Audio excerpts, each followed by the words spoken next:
হযরত ইব্রাহিমের কাছে আজরাইল আসছে, হুজুর আল্লাহ নিতে পাঠাইছে আপনাকে। তিনজন নবীর কাছে আজরাইল আসছে, আমি বলতেছি। হযরত ইব্রাহিম খলিলুল্লাহর কাছে আজরাইল আসছে, হুজুর আপনাকে রব্বে কারীম নিয়ে যেতে বলেছেন, চলে যেতে হবে আমার সঙ্গে। ইব্রাহিম ডাক দিয়ে বলেন, আজরাইল, সারা পৃথিবীতে আমি একমাত্র আল্লাহর খলিল, আমি ছাড়া আর কেউ খলিলুল্লাহ পাই নাই।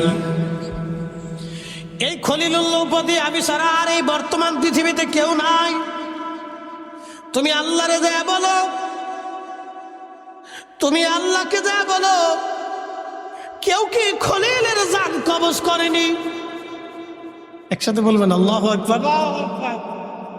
আপনার সাথে আমার বন্ধুত্ব, পকেট থেকে টাকা লয়ে যাইতেছি যে টাকা দে, তাহলে তোর গলা কেটে বলবো।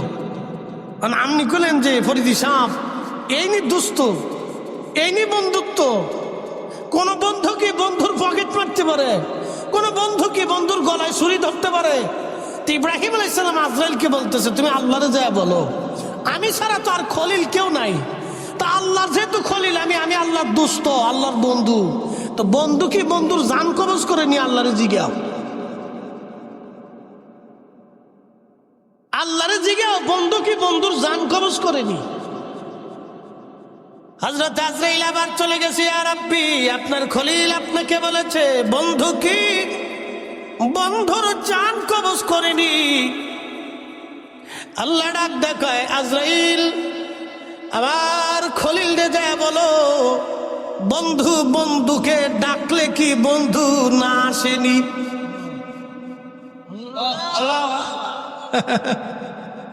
বন্ধু বন্ধুরে যদি তার বাড়ি ডাকে, বন্ধু না আসেনি? বন্ধু কেন আসবে না? আমি তো আমার বাড়ি বন্ধুরে ডাকতে পাঠিয়েছি, তোমাকে আনতে পাঠিয়েছি, বলো দয়া, বন্ধু কি বন্ধুর জন্য বন্ধুর বাড়ি কি না আসেনি? আজরাইল এসে বলতেছে, আল্লাহর খলিল, আল্লাহ বলে দিয়েছে বন্ধু কি বন্ধুর বাড়িতে না যায়নি।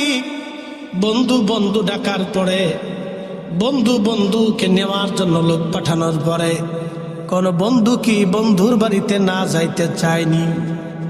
ইব্রাহিম ডাক দে বলেন, আজরাইল আর দেরি না, আমার এই মুহূর্তে বন্ধুর বাড়ি নিয়ে চলো, দুনিয়াতে আর আমি থাকবো না। একবার জোরে বলা যাবে কি আল্লাহু আকবার?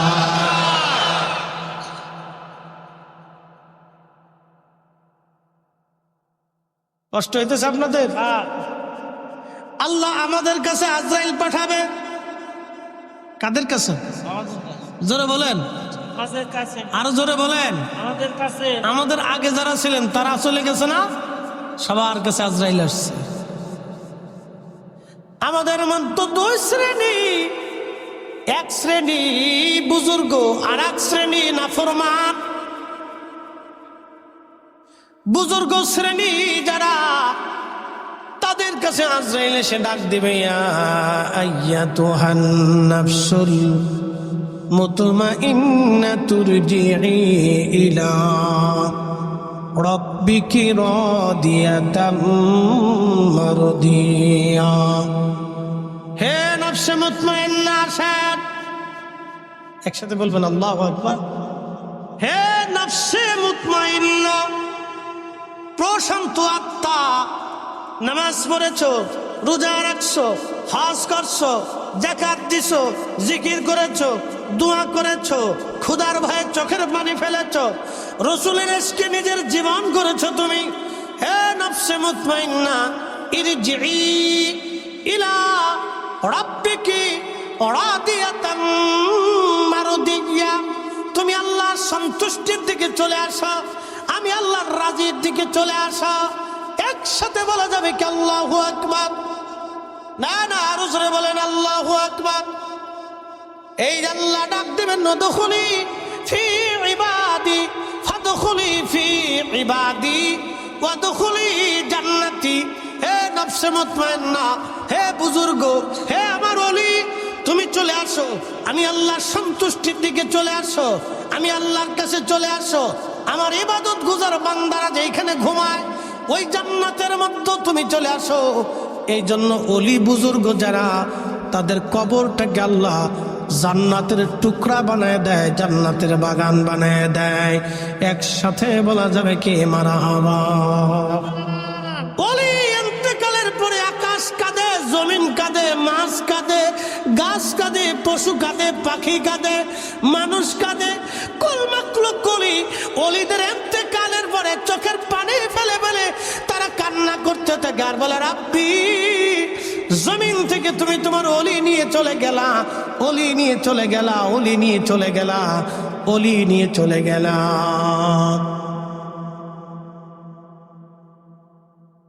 এখন আপনি অলিদেরকে সহজ করে দেখার কোনো সুযোগ নাই, তাহলে কোরআন মিথ্যা হবে, আর আকাশ ভেঙে যাবে, পৃথিবী পুড়ে যাবে, সাগর শুকাবে, আল্লাহর কালামের একটা বাক্য কখনো পরিবর্তন হবে না। কথা বলেন ঠিক না বেঠিক?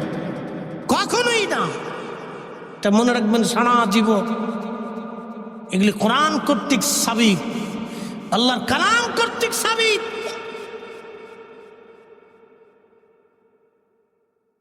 প্রিয় গোষ্ঠী আর মুসলমান, খুব মনোযোগ দিয়ে শুনে যাবেন। আজ আমাদের কাছে আজরাইল আলাইহিস সালাম আসবে, কিন্তু যারা নাফরমান তাদের জন্য বড় ভয়াবহ হবে। নবীজি বললেন, আমার উম্মতে তোমরা শুনে যাও, যখন নাফরমানের মৃত্যু হয় তখন একটা উটকে জিন্দা হালতে জবাই করলে, একটা উটকে জিন্দা হালতে চামড়া ছিলাইলে, জবাইবিহীন, জবাই করা বিহীন একটা উট, তুমি যদি চামড়া ছিলাও, চামড়া পরিষ্কার করো, ওই উট যেমন ব্যথা পায়, যন্ত্রণা হয়, আবার চামড়া হবে, আবার চামড়া সিলাইবা, আবার চামড়া হবে, আবার চামড়া সিলাইবা, আবার চামড়া হবে, আবার চামড়া সিলাইবা। এইভাবে একবার না, দুইবার না, 100 বার চামড়া সিলাইলে জিন্দা হালতে একটা উট যেইভাবে কষ্ট পায়, যন্ত্রণা পায়, একজন নাফরমানের মৃত্যুটা ওই রকম ভয়াবহ হবে। আর একজন বুজুর্গ আল্লাহওয়ালা মানুষের মৃত্যু হবে মায়ের কোলে দুলিয়ে দুলিয়ে দুলিয়ে দুলিয়ে সন্তানকে মা যেইভাবে ঘুম পাড়ায়, এইভাবে সন্তান যেমন ঘুমায় পড়ে, সে বুঝতেই পারে না কখন ঘুমায় যায়। ইমানদারের মৃত্যু ওই রকম হবে। আজরাইল সাধারণ সুরতে সে ডাকবে, ইরজিই ইলা রাব্বিকি রাদিয়াতাম মারদিয়া, ইরজিই ইলা রাব্বিকি রাদিয়াতাম মারদিয়া। আমার রাসূলের কাছে আজরাইল আসলেন, খুব মনোযোগ দিবেন কুষ্টিয়াবাসী। ও বাবাজি, আমার কথাটা ভালো করে শুনে নেন। আমার নবীজির হায়াত শেষ হয়ে গেল। নবীজি 4 দিন পর্যন্ত অসুস্থ ছিলেন। প্রথম দিন জিব্রাইল আলাইহিস সালাম আসছে, এসে বললেন, ইয়া রাসূলুল্লাহ, আল্লাহর সব কিছু ভালো জানেন, কিন্তু আল্লাহ আমাকে পাঠাইছেন আপনি কেমন আছেন এটা জানার জন্য, আপনার কুশল বিনিময় করার জন্য আল্লাহ আপনার কাছে আমাকে পাঠিয়েছেন। আল্লাহ জানতে চায়, বন্ধু জানতে চায়, বন্ধু আজ কেমন আছে। এজন্য অসুস্থ ব্যক্তিকে দেখতে যাওয়া, তার খোঁজ খবরে নেওয়া, এটা আল্লাহর সুন্নত, আল্লাহর সুন্নত। একবার জোরে বলা যাবে কি মারহাবা? কার সুন্নত? আল্লাহর সুন্নত। অসুস্থ ব্যক্তিকে দেখতে যাওয়া আল্লাহর সুন্নাত। জিব্রাইলকে নবী বললেন, জিব্রাইল, আমি তেমন ভালো নাই, অসুস্থতা আমার দিন কাটে, আমার কষ্ট হয়। বাবা কুষ্টিয়াবাসী মনোযোগ দিয়ে শুনে যাবেন। সালাম, জিব্রাইল আলাইহিস সালাম প্রথম দিন চলে গেলেন, আবার দ্বিতীয় দিন জিব্রাইল আসলেন, তৃতীয় দিন জিব্রাইল আসলেন, একই কথা জেনে তিনি আবার চলে গেলেন।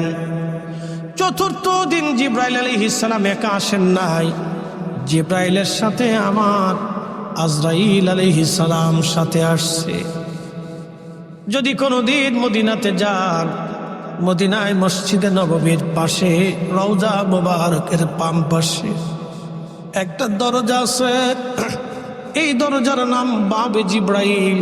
আর একটা দরজা আছে বাবুন নেসা, বাবুবনেসা দিয়ে মহিলারা ঢুকতেন, কথা বলতেন, আর বাবে জিব্রাইল দিয়া রহমতের নবীর কাছে জিব্রাইল আলাইহিস সালাম এসেছেন। বাবে জিব্রাইল দিয়ে জিব্রাইল আসলেন, জীবনের শেষ আগমন, আর কোনোদিন জিব্রাইল আর আসবে না, কারণ আজকে থেকে এই দরজা বন্ধ হয়ে যাবে। জিব্রাইল আর কোনোদিন ওহী নিয়ে আসবে না, এই দরজা জিব্রাইলের জন্য বন্ধ হয়ে যাবে।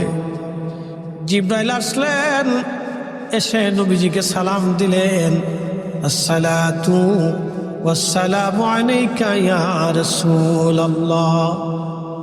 কুষ্টিয়াবাসী আল্লাহর হাবিবের বর্গে হেসে জিব্রাইল সালাম দিলেন। পৃথিবীতে কত রাজা বাদশা এসে গেল, কত ধনী মহাধনী, কত মহারাজ রাজা বাদশা, কত জ্ঞানী গুণী সাইন্টিস্ট আসলো, কারো কাছে জিব্রাইল এসে সালাম দেয় নাই। জিব্রাইল সালাম দিয়ে বসে গেলেন। নবীজি বললেন, জিব্রাইল আপনার সাথে উনি কে? বলি, ইয়া রাসূলুল্লাহ, উনি সেই ব্যক্তি যে মার কোল থেকে সন্তান নিয়ে যায়, উনি সেই ব্যক্তি যে বাবার কোল থেকে সন্তান নিয়ে যায়, উনি সেই ব্যক্তি যে বিবির কোল থেকে স্বামীকে নিয়ে যায়, স্বামীর কাছ থেকে স্ত্রীকে নিয়ে চলে যায়। জিব্রাইল উনি কেন আসছে? বলি, ইয়া রাসূলুল্লাহ, আল্লাহর একটা ফরমান নেই, আপনার কাছে উনি আসছে, আপনার সাথে উনি কথা বলতে চায়। প্রিয় নবী অনুমতি দিলেন। আজরাইল বলতেছে, ইয়া রাসূলুল্লাহ, পৃথিবীতে সুপ্রিম পাওয়ার কোনোদিন কারো জন্য ছিল না, আগামী তো কোনোদিন কারো জন্য হবে না, শুধু আপনি নবীর জন্য এই সুপ্রিম পাওয়ারটা বরাদ্দ। নবীজি, ইয়া রাসূলুল্লাহ, আল্লাহ পাঠিয়েছেন আমাকে আপনার কদমে। হুজুর, যদি আপনি নিজে অনুমতি দেন তাহলে আল্লাহর দরবারে আপনাকে নিয়ে চলে যাব, আর অনুমতি যদি না দেন, আপনার যতদিন মন চায় ততদিন উম্মতের মাঝে আপনি থেকে যাবেন। একসাথে জোরে বলা যাবে কি আল্লাহু আকবার? নারা হাত উঁচা করে বলেন আল্লাহু আকবার। সবার জন্য আইন একরকম, আমার রাসূলের জন্য আইন ভিন্ন, ঠিক কিনা? ওয়ালা ইউআক্খিরাল্লাহু নাফসান ইযা জাআ আজালুহা। আল্লাহু আকবার। কোরআন বলতেছে, হাবিব উম্মতকে জানান, হায়াত শেষ হয়ে গেলে 1 মিনিটও দুনিয়াতে থাকা যাবে না। আহা, আর দুনিয়া থেকে কবরে চলে গেলে আর ফিরে আসা যাবে না। নবীজি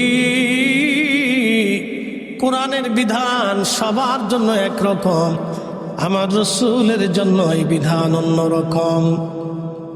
আজরাইল বলতেছে, হুজুর, আপনি অনুমতি দিলে যান কবজ করব, অনুমতি যদি না দেন আমি ফিরে চলে যাব ইয়া রাসূলুল্লাহ। আমার নবী ডাক দেখ, আজরাইল, আল্লাহর বিধান কি রকম? বলে, হ্যাঁ ইয়া রাসূলুল্লাহ, আপনার আগে পড়ে কারো জন্য আল্লাহ এই আইন আর বাস্তবায়ন রাখে নাই। হুজুর, যদি অনুমতি দেন তাহলে আমি চলে যেতে চাই। ঠিক তখনই নবীজি আর জিব্রাইলের দিকে তাকাইলেন। ভাই জিব্রাইল, বিধান কি রকম বলো? জিব্রাইল বলতেছে, হ্যাঁ ইয়া রাসূলুল্লাহ, বিধান এরকম, অনুমতি যদি দেন আপনাকে নিয়ে চলে যাব, অনুমতি যদি না দেন আপনাকে রেখে চলে যাব।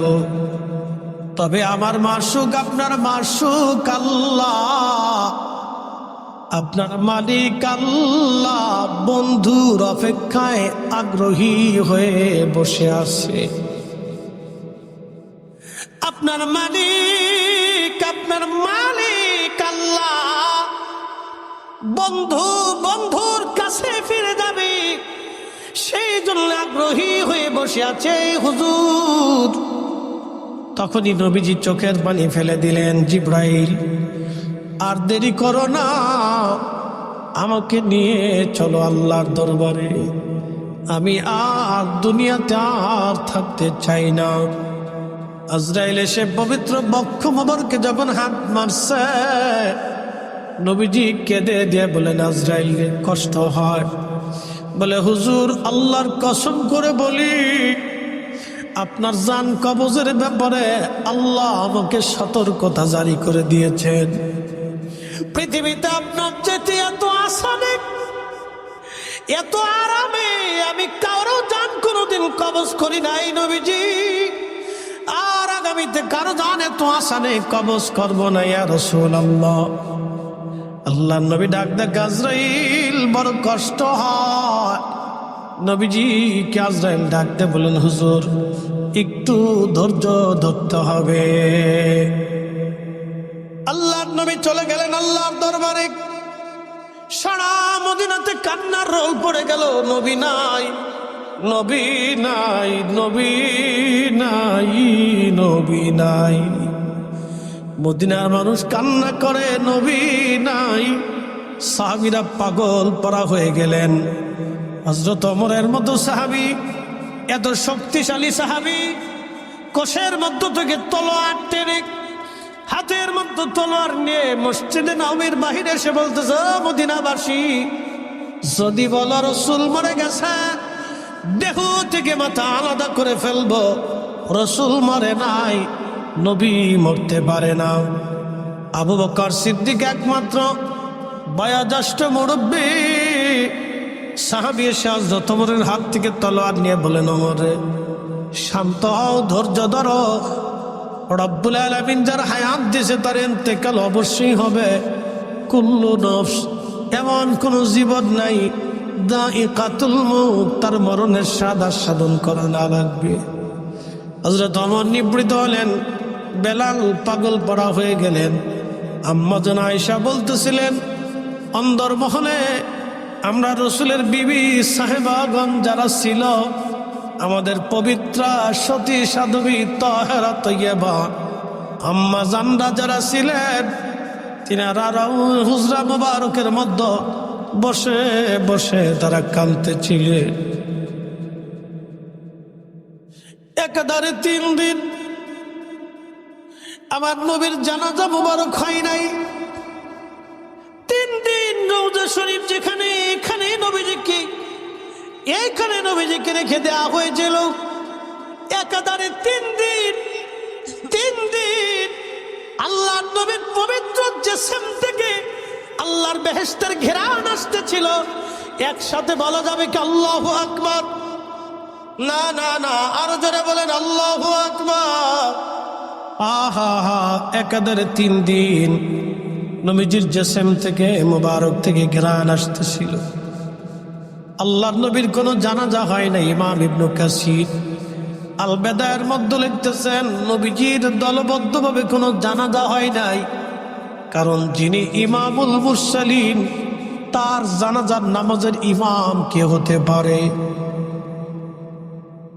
সাহাবায়ে কেরাম আসলেন, বৃদ্ধ সাহাবীরা সবাই এসে রওজা শরীফে, বর্তমানে এটা ছিল হুজরা মুবারক, এখানকার ভিতরে ঢুকে সবাই নবীজির উপরে সালাতুত তাসলিম পাঠ করলো।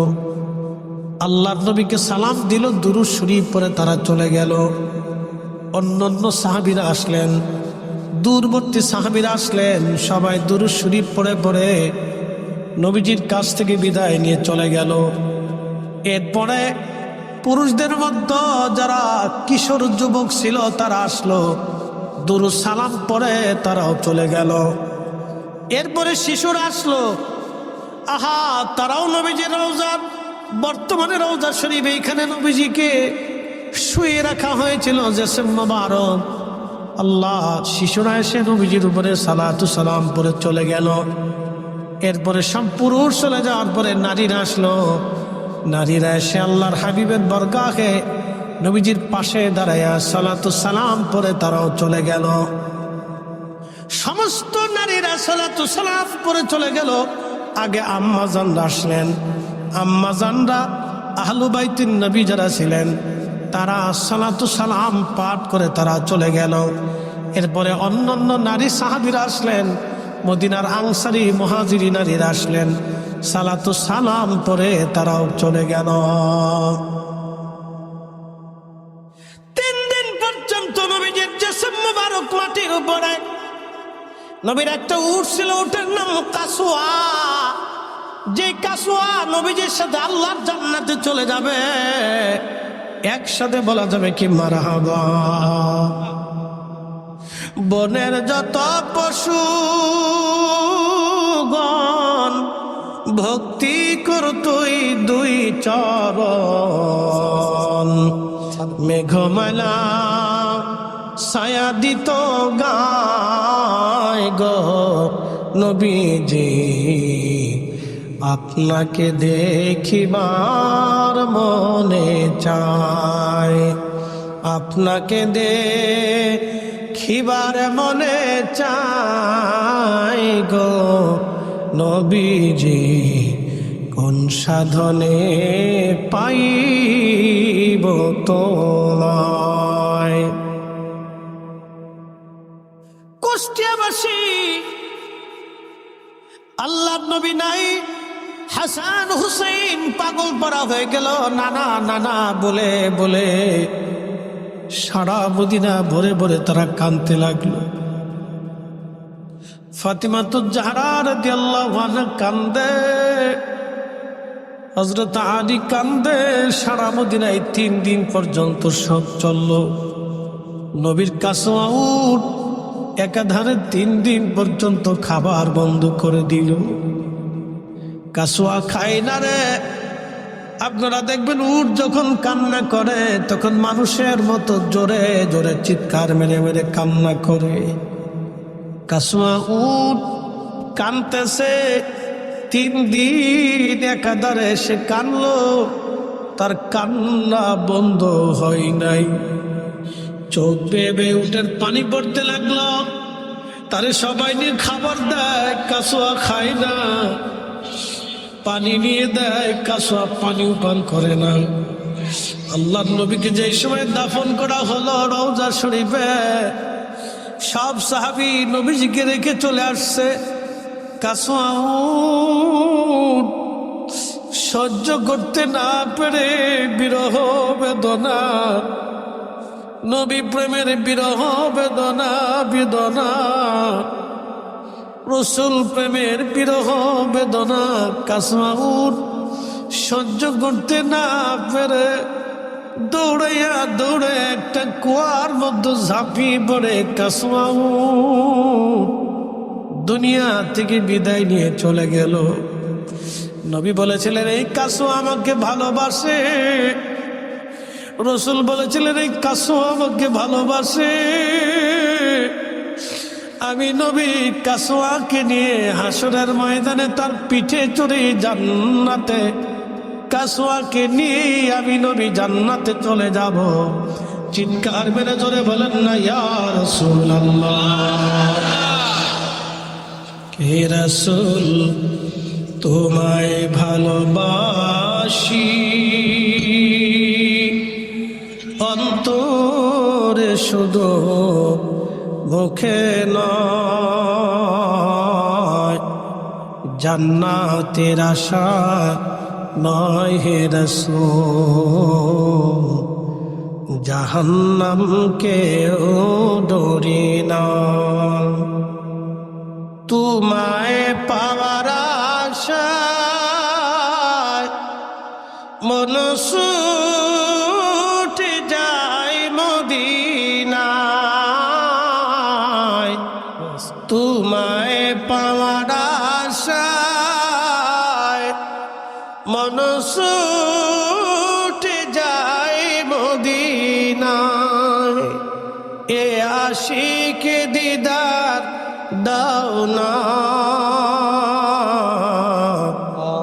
এ আশিকে দিদার দাও না,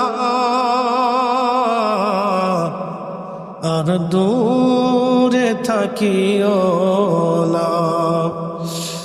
এ আশিকে দিদার দাও না, আর দূরে থাকিও না। হে রাসূল তোমায় ভালোবাসি, অন্তরে শুধু মুখে নয়, জান্নাতের আশায় নয় হে রাসূল, জাহান্নামকেও ডরি না। কুষ্টিয়াবাসী রসুল যাহা বলেছেন তাহাই সত্য। ওয়া সাদাকা রাসূলুহুন নবিয়ুল হাবিবুল কারীম, ওয়া সাদাকা রাসূলুহুন নবিয়ুল হাবিবুল কারীম, ওয়া সাদাকা রাসূলুহুন নবিয়ুল হাবিবুল কারীম, ওয়া সাদাকাল্লাহুল মাওলানাল আযীম। আল্লাহ সত্যবাদী, আমার রাসূল সত্যবাদী। আল্লাহ সত্য বলেছেন, আমার নবীও সত্য বলেছেন। আমার আল্লাহ সত্য বলেছেন, আমার রাসূল সত্য বলেছেন। আল্লাহ সত্যবাদী, আমার রাসূল সত্যবাদী। আল্লাহ মিথ্যা বলে নাই, আমার রাসূল মিথ্যা বলে নাই। আল্লাহ সত্যবাদী, আমার রাসূল সত্যবাদী। আল্লাহর আকাশ ভেঙে যাবে, পৃথিবী পুড়ে যাবে, সাগর শুকিয়ে যাবে, আল্লাহর রাসূলের একটা কথা মিথ্যা হবে না। কথা বলেন ঠিক না বেঠে? কাসওয়া আল্লাহর নবীর বিরহ বেদনার প্রেম নিয়ে জান্নাতে চলে গেল কাসওয়া। ও কুষ্টিয়ার মুসলমান, কাসওয়া উটের দিকে যদি আপনি তাকান, একটা প্রাণী, তার তো জান্নাত হওয়ার কথা না, তার তো জাহান্নামেও যাওয়ার কথা না। কারণ কিয়ামতের মাঠে সব প্রাণীরা মাটি হয়ে যাবে, মিশে যাবে। শুধু মানুষের জিন ব্যতীত সমস্ত সৃষ্টি প্রাণীগুলি যারা আছে, জীব এবং জীবন, সব মাটির সাথে মিশে যাবে। মানব জাতির হিসাব হবে, জিনদের হিসাব হবে, হয় জান্নাত না হয় জাহান্নাম। বাকি সব তারা জান্নাত, মাটি হয়ে যাবে মাটি। কিন্তু কাসওয়া রসুলকে ভালোবাসার জন্যে আল্লাহর জান্নাতে চলে গেল। একসাথে বলা যাবে কি মারহাবা। কুষ্টিয়ার মুসলমান, যদি দুনিয়ার থেকে কোনোদিন আপনারা জান্নাতের পাহাড় দেখতে চান, উহুদের দিকে তাকাবেন। একটা পাথরের পাহাড় আল্লাহর জান্নাতে চলে যাবে শুধু রসুল ভালোবাসার জন্যে। মদিনাতে যদি আপনি যান, দুইটা পাহাড় আপনি দেখতে পারবেন। একটা পাহাড়ের নাম জাবালে উহুদ, আর একটা পাহাড়ের নাম জাবালে আইর। ঠিকানা বলে দিয়ে যায় আজ। জাবালে আইর যদি আপনি দেখেন, তাহলে জুলহুলাইফা মসজিদ, মদিনাবাসীরা যেখান থেকে হেরাম বাঁধে, ওখান থেকে হেরাম বেঁধে হজের জন্য রওনা করতে হয়। জুলহুলাইফা মসজিদের বাম পাশে একটা পাহাড় আছে। এই পাহাড়ের নাম জাবালে আইর, আর একটা নাম জাবালে নার। জাবালে নার কেন হলো? আল্লাহর নবী বলতেন, এই পাহাড় আমার সাথে দুশ্মনী করে, কিন্তু উহুদ আমাকে ভালোবাসে। আলা বাবিন মিন আবওয়াবিল জান্নাহ, উহুদ জান্নাতের একটা পাহাড় হবে। সে জান্নাতের মধ্যেই থাকবে, জান্নাতের দরজার পাশে। অর্থাৎ জান্নাতে ঢুকার সঙ্গে সঙ্গে আপনি আগে উহুদ পাহাড়ের চেহারা দেখতে পারবেন। একসাথে বলা যাবে কি আল্লাহু আকবার? না না, জোরে বলেন আল্লাহু আকবার। তাহলে রাসূলের দুরূদ সালাম দরকার আছে না নাই? সুন্নতের প্রয়োজন আছে না নাই? রাসূলের গুণগান করার প্রয়োজন আছে না নাই? আরে আল্লাহর জিকির যেখানে, নবীর দুরূদ সেখানে হবে। কথা বলেন ঠিক না বেঠে? এই জন্য নামাজের ভিতরেও নবীর দুরূদের সিস্টেম আল্লাহ চালু করে দিলেন। খুতবাতে নবীর দুরূদের সিস্টেম, আজানে নবীর নাম আল্লাহ চালু করে দিলেন। কোরআনে নবীর নাম, আজানে নবীর নাম, খুতবায় নবীর নাম, তাশাহুদে নবীর নাম, সালাতে, আজানে, সব জায়গা নবীর নাম আল্লাহ ছড়িয়ে দিলেন। আপনি হাজার চেষ্টা করলে বন্ধ করতে পারবেন না। আজকে আমার দেশের একদল আছে, কালেমা থেকে নবীর নাম মুছে দিতে চায়। ওরাই হলো বর্তমান ইহুদির দালাল। ওর সে কালেমা থেকে রসুলের নাম মুছে দিবে। কত বড় ডাকাত চিন্তা করতে পারছে, ও সাহস কত বড়। কালেমাতুত তাওহীদ থেকে নবীর নাম মুছে দিতে চায়, যদি পারো আযান থেকে মুছে দাও, যদি পারো কোরআন থেকে মুছে দাও, যদি পারো তাহাজ্জুদ তাশাহুদ থেকে মুছে দাও, যদি পারো খুতবা থেকে মুছে দাও, যদি পারো দুরূদ থেকে মুছে দাও। কিয়ামত পর্যন্ত চেষ্টা হবে, আল্লাহ রাসূলের নাম মুছে দেওয়া সম্ভব হবে না। কারণ কোরআন বলতেছে আমানু, এই ইমানদার ঈমান আনো, আমিনু আমানু আমিনু, ঈমান আনো, আমিনু বিল্লাহি ওয়া রাসূলিহি, আল্লাহর উপর ঈমান আনো, আল্লাহর পরে আমার রাসূলের উপর ঈমান আনো। জোরে বলা যাবে কি মারহাবা।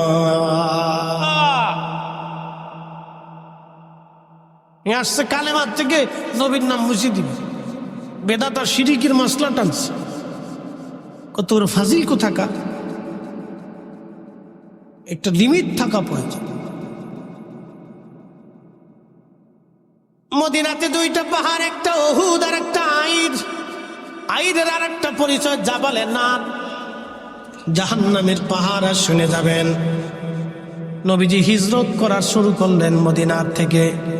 আমার দিকে তাকান, মদিনাতুল মুনাওয়ারা থেকে হিজরত শুরু করলেন। আল্লাহর নবী নিজ গৃহ মুবারকের মধ্যে ঘুমানো, আল্লাহ ডেকে উঠাইলেন, হুজুর উঠেন। উঠার পরে আল্লাহর নবীকে বলেন, হুজুর আপনি বের হয়ে যান, কাফেররা চারপাশে ঘিরে আছে। হযরত আলীকে বলেন, আলী রে তুমি আমার বিছনার মধ্যে শুয়ে পড়ো, আর আমার যে চাদর আছে চাদরখানা তোমার গায়ের উপরে দাও। হযরত আলী নবীজির চাদর মোবারক গায়ের মধ্যে দিয়ে শুয়ে পড়লেন। আল্লাহর নবী আলীকে বলেন, আলী রে অমুক অমুক অমুক অমুক আমার কাছে আমানত পায়, তুমি আমানতগুলি বুঝাই দিবা। এই আমানতগুলি যার যার কাছে বোঝাই দেবা, আর বুঝিয়ে দিয়ে তুমি মদিনাতে চলে আসবা। আলীর চিন্তা হলো, অসাদাকা রাসূলুহুন নবিয়ুল হাবিবুল কারীম, রসুল কখনো মিথ্যা বলে না। আল্লাহর নবী আমাকে আমানত বুঝিয়ে দিতে বলেছেন, আমি আমানত বুঝাবো। আমাকে মদিনা চলে যেতে বলেছেন, হিজরত করে আমি মদিনা যাব। মদিনা যাওয়ার আগ পর্যন্ত আমার মৃত্যু হবে না, কারণ রসুল নিজে বলে দিয়ে গেছে। একসাথে বলবেন আল্লাহু আকবার। এই হাকিকত আপনাকে বুঝতে হবে। আরেকটু বুঝাই দিয়ে যায়, আরেকটু বুঝাই। হুদাইবিয়াতে সন্ধি হচ্ছে, হুদাইবিয়াতে সন্ধি হচ্ছে। সন্ধির ভিতরে লেখা মুহাম্মাদুর রাসূলুল্লাহ সাল্লাল্লাহু আলাইহি ওয়াসাল্লাম। মুহাম্মাদুর রাসূলুল্লাহ, জোরে বলেন মুহাম্মাদুর রাসূলুল্লাহ। রাসূলুল্লাহ। এখন কাফেরদের প্রশ্ন হলো, যদি আমরা রাসূলুল্লাহ মেনেই নিলাম, তাহলে তোমার সাথে সন্ধির দরকার কি, আর যুদ্ধের প্রয়োজন কি, ঝগড়ার কি প্রয়োজন আছে? তুমি রাসূলুল্লাহ শব্দ কেটে দাও, মুহাম্মদ ইবনে আব্দুল্লাহ লেখো। যদি না লেখো তাহলে আর কোনো সন্ধি হবে না। দেখেন, কঠিন মুহূর্তে আল্লাহর নবী নিজে সন্ধি করছেন। কিছু কিছু সময় আমাদেরকে হিকমত অবলম্বন করতে হয়। রাসূল নিজে সন্ধি করেছেন, হিকমত অবলম্বন করেছেন, যুদ্ধ করেন নাই। সবসময় শরীরে শক্তি থাকলেই মারামারি করতে হয় না। কথা বুঝাইতে পারছি আপনাদেরকে? শক্তি থাকলেই যুদ্ধে ঝাঁপিয়ে পড়তে হয় না। আল্লাহর নবী সন্ধি করলেন, কারণ তিনি যুদ্ধ এড়াইতে চাচ্ছেন। যুদ্ধ না করে যদি আপনি দিন প্রচার করতে পারেন, তাহলে এটাই তো ভালো। কি কথা ঠিক কিনা? যুদ্ধ না করে, রক্তপাত না করে যদি দিন প্রচার করতে পারেন, তো এটাই ভালো। যুদ্ধের প্রয়োজন কি? আল্লাহর নবী এই যুদ্ধ এড়িয়ে সন্ধির চেষ্টা করতেছিলেন। তো মুহাম্মদুর রাসূলুল্লাহ শব্দ কাটতে হবে, বুঝে যাবেন। এখান থেকে শিখান অনেক কিছু আছে। নবীজি আসলেন, এসে বললেন, আলী মুহাম্মদুর রাসূলুল্লাহ শব্দটা তুমি তোমার হাত দিয়ে কেটে দাও। একসাথে বলেন আল্লাহু আকবার। আল্লাহু আকবার। কাকে বলছে? আলী। জোরে বলেন আলী। আলী রে, আলী রে তোমার হাত দিয়ে মুহাম্মদুর রাসূলুল্লাহ শব্দ কেটে দাও। হযরত আলী বললেন, ইয়া রাসূলুল্লাহ, ইয়া হাবিবাল্লাহ, যে রাসূলুল্লাহ শব্দের উপর আমি আলী ঈমান আনছি, আমি আলীর জীবন থাকতে ওই রাসূলুল্লাহ শব্দ আমি কাটতে পারবো না। কথা বুঝেন নাই? আবার বলি, আমি ওই রাসূলুল্লাহ শব্দের উপর ঈমান আনছি। আমি আলী জীবন থাকতে রাসূলুল্লাহ শব্দ আমি কাটবো না। ইয়া রাসূলুল্লাহ, এটা আমি আলীর পক্ষে সম্ভব না। নবী বললেন আমি হুকুম দিছি তুমি কাটো। আলী বললেন ইয়া রাসূলুল্লাহ, আমার জীবন চলে গেল রাসূলুল্লাহ শব্দ আমি কাটতে পারবো না।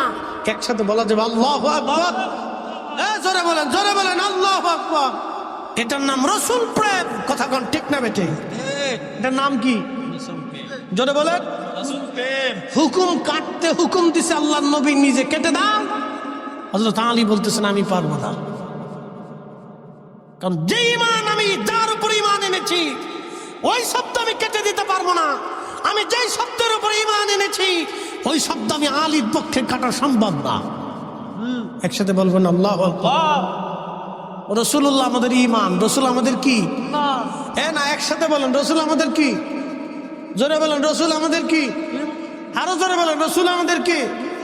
এই জন্য আমরা ওই ঈমানকে তাজিম করার জন্য ইয়া নবী সালামু আলাইকা বলার পরে লক্ষ কোটি টাকা দিলেও আমরা সুন্নিরা বসে থাকতে পারি না।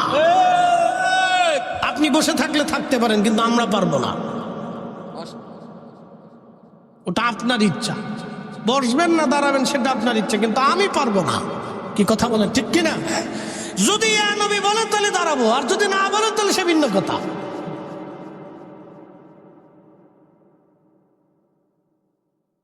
প্রিয় উপস্থিতি, কুষ্টিয়াবাসী খুব মনোযোগ দিয়ে শুনে যাবেন।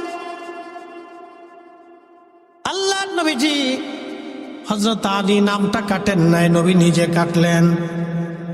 একসাথে বলা যাবে মারহাবা। জীবনে কোনো মাদ্রাসা মক্তবে নবী লেখাপড়া শিখেন নাই, নিজে হাত দিয়ে রাসূলুল্লাহ শব্দ কেটে দিলেন। শুধু কেটে দেন নাই, ওইখানে আমার নবীজি মুহাম্মদ ইবনে আব্দুল্লাহ নবীজি নিজে হাতে লিখে দিলেন। একসাথে জোরে বলা যাবে কি মারহাবা। বলেন নবী লিখতে পারে কি পারে না? হ্যাঁ জোরে বলেন, জোরে। তো রাসূলুল্লাহ উম্মি লিখতে পারেন না, এই কথা বলার দরকার কি আপনার? হ্যাঁ, এই কথা না বললে কি আপনার তাফসীর হয় না? এই কথা না বললে কি আপনার ওয়াজ হয় না? এই কথা না বললে কি আপনার জুলুস আছে না? আপনার এই কথা বলতে হবে যে মুহাম্মদ লিখতে পারতেন না। এই কথা বলার দরকার কি আপনার? এই কথা না বললে কি ওয়াজ হয় না? এই কথা না বললে কি তাফসীর হয় না? আপনাকে এই কথা বলতেই হবে যে মুহাম্মদ লিখতে পারতেন না।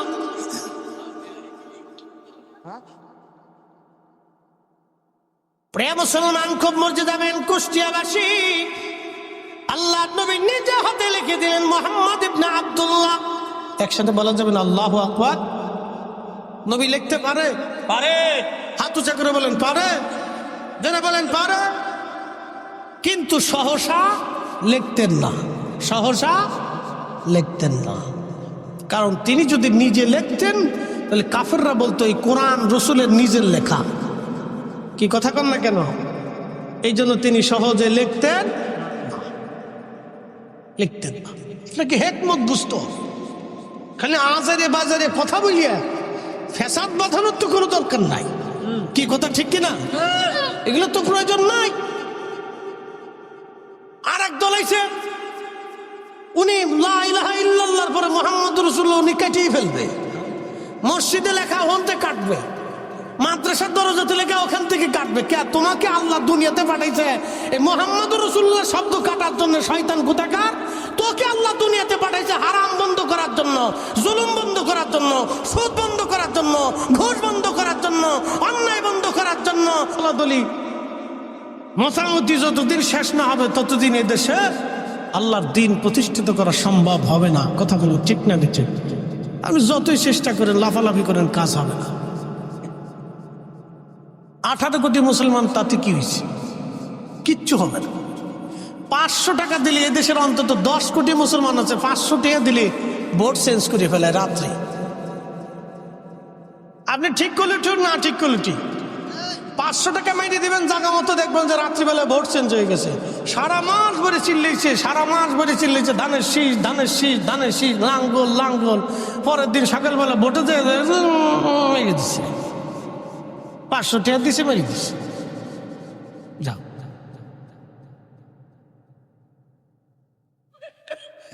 আপনাদের বুঝতে কি কোনো অসুবিধা হচ্ছে, কষ্ট হচ্ছে? তাহলে একসাথে সকলে জোরে বলেন তো আল্লাহু আকবার। আমাদের পথ কয়টা? কার পথ? জোরে বলেন। পথ একটা, আমাদের সবার পথ একটা। এই শোনেন, নাম ইসলামী জালসা, নাম কি? জোরে বলেন। যদি এখানে তাফসীরুল কুরআন মাহফিল থাকতো, যদি এখানে ইসলাহি মাহফিল থাকতো, যদি এখানে খতমে বুখারী থাকতো, যদি এখানে সালানা ইসলাহি জলসা থাকতো, যদি এখানে ইসলামী মহাসম্মেলন থাকতো, যদি এখানে হালকায় জিকির থাকতো, কাজ কয়টা? জোরে কর না কেন, কথা না কেন? সব আলেমদের কাজ কয়টা? কার দিকে ডাকা? জোরে বলেন। আমরা কার দিকে ডাকতেছি? জোরে বলেন। যারা তাফসীর করবে তারা কার দিকে? যারা খতমে বুখারী তারা কার দিকে? যারা মিলাদুন নবী করে তারা কার দিকে? যারা মিলাদ মাহফিল করে তারা কার দিকে? যারা হালকায় জিকির করে তারা কার দিকে? তো সবার কাজ তো একদিকে, নাম ভিন্ন ভিন্ন হইতে পারে, কথা ঠিক কি না? নাম কি ভিন্ন ভিন্ন হতে পারে, কাজ কিন্তু একটাই, কাজ একটাই। আল্লাহর দিকে ডাকার বিভিন্ন পদ্ধতি আছে। কেউ বই লেখে ডাকে, কেউ ওয়াজ করে ডাকে, কেউ মাহফিল দিয়ে ডাকে, কেউ মসজিদে বসে ডাকে, কেউ মাদ্রাসা দিয়ে ডাকে, কেউ নুরানি দিয়ে ডাকে, কেউ দোকানে বসে ডাকে, কেউ কিছু খাবার দিয়ে ডাকে। বিভিন্ন ওয়েতে মানুষ সবাই আল্লাহর দিকেই ডাকে, কথা ঠিক কিনা? আমরা চেষ্টা করতেছি সবাই আল্লাহর দিকে ডাকার জন্য। এই ডাকার ভিতরে আমাদের ত্রুটি বিচ্যুতি সবারই কম বেশি আছে, কথা ঠিক কিনা? আমরা কেউ বুকে হাত দিয়ে বলতে পারবো না যে আমরা নিষ্পাপ। এই সুযোগ আমাদের কারো ভুল হতে পারে, ক্ষমা করবে কে? আল্লাহ। প্রিয় ভাই আমার, কুষ্টিয়াবাসী খুব মনোযোগ দিয়ে শুনে যাবেন। বলছিলাম মদিনাতে 2টা পাহাড়, একটা পাহাড়ের নাম জাবাল উহুদ আর একটা পাহাড়ের নাম জাবাল আইর। খুব মনোযোগের সাথে কথা শুনবেন। নবী হিজরত করে রওনা। এমন সময় হযরত আলীকে রেখে বের হয়ে চলে আসলেন আবু বকর সিদ্দিক রাদিয়াল্লাহু আনহু। ঘরের দরজার পাশে যে টুকা দিলেন, আবু বকর জোরে বলেন নাই, আমার দিকে তাকাবেন, জোরে বলেন নাই, শুধু বলছেন আবু বকর। আবু বকর ছোট্ট করে একটু টুকা দিয়ে বলেন আবু বকর। জাবাল ওমর, জাবাল আবু বকর পাশাপাশি পাহাড় মক্কায়। ওমরের বাড়ি জাবাল আবু বকরের ছিল, জাবাল আবু বকরে আবু বকরের বাড়ি পাশাপাশি। নবীজির বাড়ি জাবাল আবু কুবাইস থেকে পায়ে হেঁটে অন্তত মিনিমাম হলো 10 থেকে 15 মিনিট সময় আপনার লাগবে বর্তমান সিচুয়েশনে পায়ে হেঁটে। আহা, আল্লাহর নবী হেঁটে হেঁটে জাবালে আবু বকরের বাড়ি আসলেন। ছোট্ট করে ডাক দিলেন আবু বকর। দরজা খুলে গেল। নবীজি বলেন আবু বকর তুমি কি ঘুমাও নাই? আবু বকর ডাক দিয়ে বলেন ইয়া রাসূলুল্লাহ, বহুদিন আগে আপনি বলেছিলেন হিজরত করা লাগতে পারে, সেই জন্য আবু বকর প্রস্তুতি নিয়ে আমি আজকে বহুদিন ধরে আপনার অপেক্ষায় ঘরে দরজায় হেলান দিয়ে দাঁড়ানো আছি। বহুদিন ধরে আমি আমার স্ত্রীর সঙ্গে শয্যাশায়ী হই না। আপনি নবীর আশায় একসাথে বলবেন কি মারহাবা। নবী আপনি আসবেন এই জন্য আমি একটা সেকেন্ডের জন্য সারা রাত আমি বিছনায় পিঠ লাগাই না নবীজি। দরজার সাথে আমি ঠেস মেরে দাঁড়িয়ে থাকি কখন আপনি আসবেন। যদি আমি আবু বকর ঘুমিয়ে থাকি, আপনি এসে আমাকে আবু বকর বলে ডাকবেন। আপনি নবীর কষ্ট হবে সেই জন্য আমি দাঁড়ায় রইছি। আল্লাহর নবী বলেন, আবু বকর চলো। দুইজন পায়ে হেঁটে হেঁটে জাবালে সৌরের পাশে একটা পাহাড় আছে, জাবালে সাবির। পায়ে হেঁটে হেঁটে জাবালে সাবিরে উঠলেন। জাবালে সাবিরে ওঠার পরে জাবালে সাবির নবীজিকে সালাম দিলেন, আসসালাতু আসসালামু আলাইকা ইয়া রাসূলুল্লাহ। জাবালে সাবির আমার নবীরে সালাম দিল। নবীজিকে বলতেছে, ইয়া রাসূলুল্লাহ, আমি জাবালে সাবির। নবী গো, আপনি আমার কাছে আসছেন, আমার কাছে পালানোর মতো কোনো গুহা নাই। নবীজি, আপনি যদি আমার উপরে থাকেন, সকালবেলা কাফেররা এসে যদি আপনাকে আমার উপরে মারে, কিয়ামতের ময়দানে আমি আল্লাহর কাছে কি জবাব দিব? নবীজি, আপনি পার্শ্ববর্তী পাহাড় জাবালে সৌরে চলে যান, ওখানে গুহা আছে। আল্লাহর নবী জাবালে সৌরে চলে গেলে ইতিমধ্যে সৌর নবীকে সালাম দিল। জাবালে সৌরে চলে যাওয়ার পরে গুহার ভিতরে ঢুকলেন। গুহার ভিতরে ঢুকার পরে শুনে যাবে না, গুহার ভিতরে ঢুকার পরে একটা মাকড়সা এসে গুহার সামনে জাল বনায় দিল। একটা কবুতর এসে গুহার সামনে বাসা বানাইয়া ডিম পেড়ে দিল। আল্লাহু আকবার। ওই কবুতরের দল এখনো কাবা শরীফে কেউ গেছেন? এখানে হাজি আছেন? কেউ হাত উঁচা করেন। হাজি যারা আছেন মেহরবানি করে হাত উঁচা করেন। হাজি, হ্যাঁ দাদু আছেন, হাজি সাহেব এখানে কয়েকজন হাজি আছেন। মক্কায় কবুতর দেখছেন না? অনেক কবুতর। এই সেই কবুতর, এই সেই কবুতর যেই কবুতরের ডিম পেড়েছিল রসুলকে বাঁচানোর জন্য। এই জন্য মক্কাতে এই কবুতরকে মানুষ খাবার খাওয়া, কেউ একটা কবুতর ধরবে না। ও সারা মক্কা ভরে পায়খানা পেশাব করবে, সারা মক্কার অলিগলি যে বাথরুম করবে কবুতর, একটা কবুতর কেউ তাড়াবে না। সেই কবুতর আমি লিখে নেই, ইমাম ইবনে কাসির আল বেদার ভিতরে লিখছেন, এটাই মক্কাতে সেই কবুতর। আজকে থেকে না, 1400 বছর ধরে এই কবুতর এখনো আছে, কিয়ামত পর্যন্ত এই কবুতর থাকবে। একসাথে বলা যাবে না আল্লাহু আকবার? বলেন, কবুতরের দাম বাড়ছে কি বাড়ে নাই? হ্যাঁ, আসতে বললেন কেন? জোরে বলেন।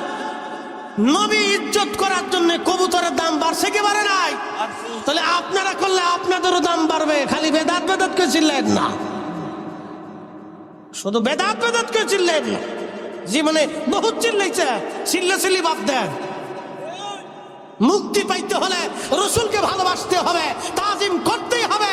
রসুল তাজিম মোহাম্মত ছাড়া উম্মত জান্নাতের চেহারা কেন সুঘ্রাণও খুঁজে কোনোদিন পাবে না।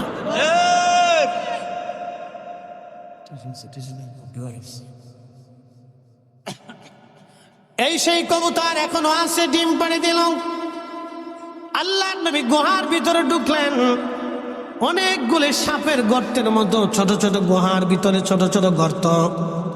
হযরত আবু বকর সিদ্দিক রাদিয়াল্লাহু আনহুর কাছে চাদর ছিল। চাদর ছিঁড়ে ছিঁড়ে ছিঁড়ে ছিঁড়ে গর্তগুলি সব বন্ধ করে দিলেন। যেমন আমার হাতে টিস্যু, এরকম করে চাদর ছিঁড়তে লাগলেন। ছিঁড়ে ছিঁড়ে মুসরাইয়া মুসরাইয়া হযরত আবু বকর গর্তের মধ্যে ভরে ভরে দিয়ে সব গর্তগুলির মুখ বন্ধ করে দিলেন, কিন্তু একটা গর্তের মুখ বন্ধ করতে পারেন নাই। ওই গর্তের উপরে পা রাখছে। ভালোবাসা কি জিনিস বুঝে যাবে। এর নাম ভালোবাসা, ভালোবাসা, ভালোবাসা। জীবনের সবকিছু দিয়ে আবু বকর নবীকে ভালোবাসছে। একসাথে বলবেন আল্লাহু আকবার। কেন বাসছে বলে দিয়ে যাই, এই পর্যন্ত রাখলাম, আরো শিখার কিছু আছে, বলে দিয়ে যাচ্ছি, বুঝে যাবে। আবু বকর সিদ্দিক ব্যবসা করার জন্য গেছে। ব্যবসা, বর্তমান গাজা যেখানে যুদ্ধ হয়, এটার নাম আগে ছিল আসকালান। এই আসকালানে ব্যবসার জন্য গেলেন হযরত আবু বকর।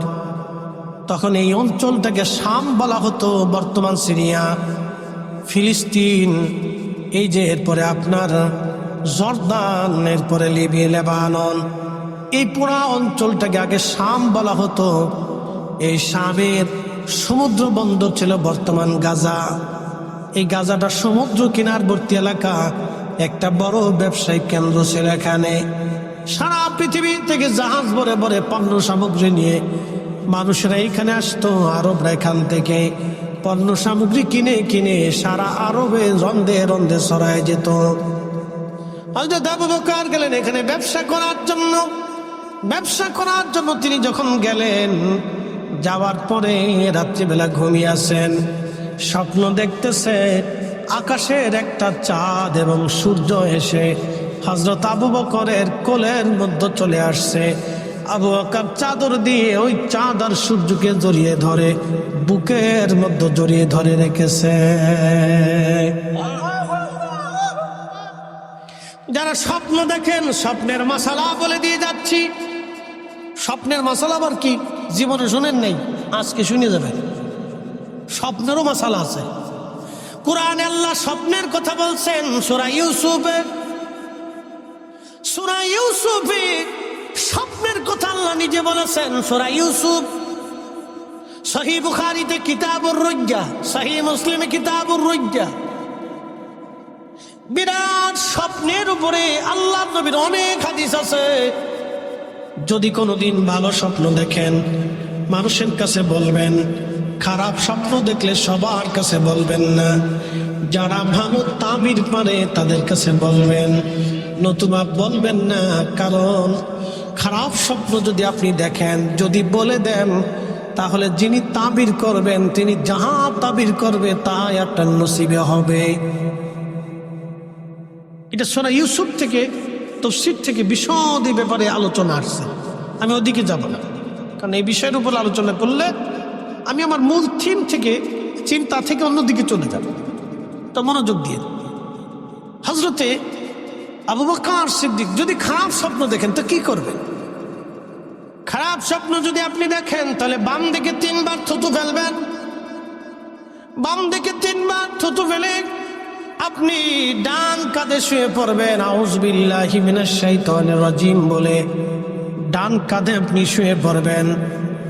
কুষ্টিয়ার মুসলমান ভালো করে শুনে যান। হযরত আবু বকর স্বপ্ন দেখলেন আকাশের চাঁদ এবং সূর্য তার কোলের মধ্যে চলে আসছে। তিনি সুন্দর করে চাদর দিয়ে জড়িয়ে ধরে বুকের মধ্যে জড়িয়ে ধরে রাখছে। স্বপ্ন দেখার পরে আবু বকর সকালবেলা পাদ্রীর কাছে গেছে, এক ধর্মযাজকের কাছে গেলেন, এক খ্রিস্টান পাদ্রী। খ্রিস্টান পাদ্রীর কাছে যা বললেন, পাদ্রীজি আমি কালকে রাত্রিবেলায় স্বপ্ন দেখেছি, এই স্বপ্নের তাবির কি হবে দয়া করে বলে দেন। ওই পাদ্রী ডাক দিয়ে বলতেছে, আপনার নাম কি? আবু বকর। একসাথে বলবেন আল্লাহু আকবার। বলে আমার নাম কি করে জানেন? বলে পরে বলতেছি। বলো আপনার নাম কি? আবু বকর। বলে হ্যাঁ।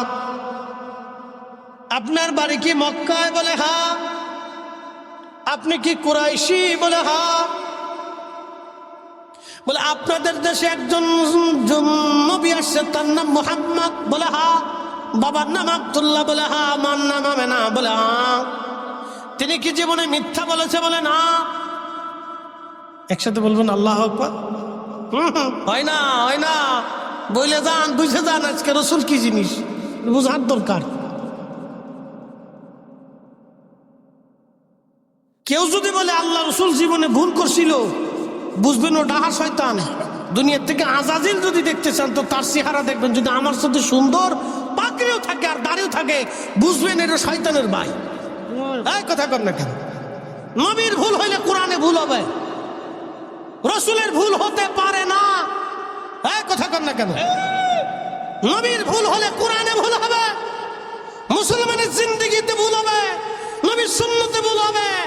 রসুলের ভুল হতে পারে না, নবীর ভুল হতে পারে না, নবী ভুল করতে পারে না, নবীর ত্রুটি হতে পারে না, নবীর খাতা হতে পারে না, রসুলের ত্রুটি হতে পারে না, কখনোই না। 1 সেকেন্ডের জন্য রসুল ভুল করে নাই। কোরআন মিথ্যা হবে, ইসলাম মিথ্যা হয়ে যাবে।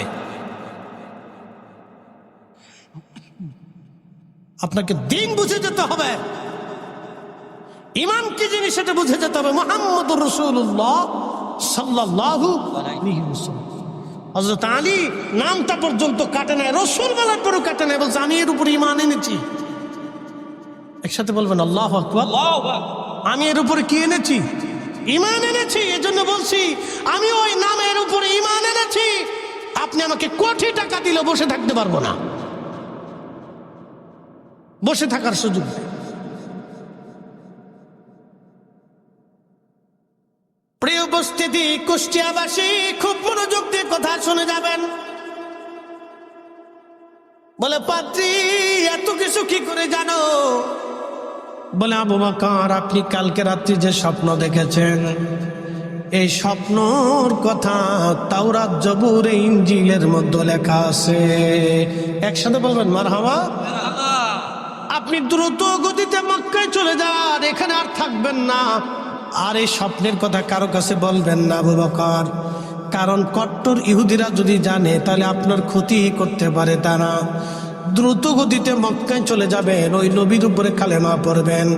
শুনে রাখবেন আপনার তাবির অনুযায়ী, স্বপ্ন অনুযায়ী আপনি ওই নবীর প্রধান খলিফা হবেন এবং সাহাবী হবেন, সহযোগী হবেন, তার সাথী হয়ে যাবেন। না না হয় না, আরো জোরে বলেন, জোরে জোরে জোরে। আবু বকর চলে আসছে মক্কায়। মক্কায় এসে আল্লাহ রসুলের বারগাহে এসে দাঁড়াইলেন। প্রিয় নবীজি মুস্কি মুস্কি হাসে।